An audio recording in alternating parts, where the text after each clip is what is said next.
烦恼2024年美国总统大选，尤其是拜登甲川普的对决，立场较中立的非营利组织嘛拍算要来推出跨党派的独立候选人。也毋过，美联社是分析讲，这款中间势力甲加减会影响到选举的结果，也毋过想要选赢还无可能。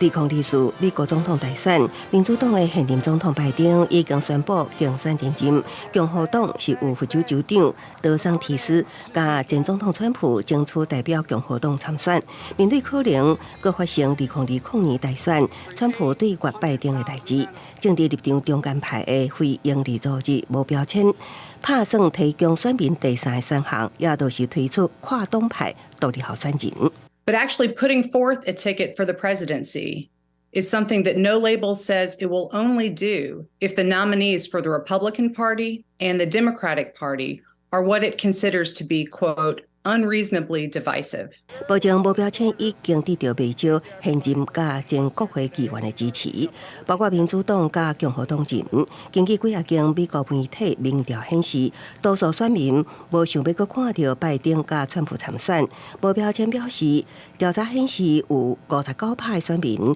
愿意支持中间派的独立候选人，而且有44%的选民认为家己是无党无派。保证上有可能出马的潜在候选人。是民主党籍参议员曼青。Leaders of No Labels insist that they're not seeking to be a spoiler in the 2024 election. No Labels insist that their polling shows that they pull equal numbers of support from Republican and Democratic voters, something they argue shows that they wouldn't necessarily affect one candidate over the other in a general election. 不过，根据过去记录，独立候选人获胜的机会无悬。外界认为，无标签若推派独立候选人，会影响关键州选情，甚至造成无候选人会当单独处理过半的270张选举人票优势，最后要由联邦众议院选出获胜者，颠倒可能让川普得利。公司新闻，陈伟霆报道。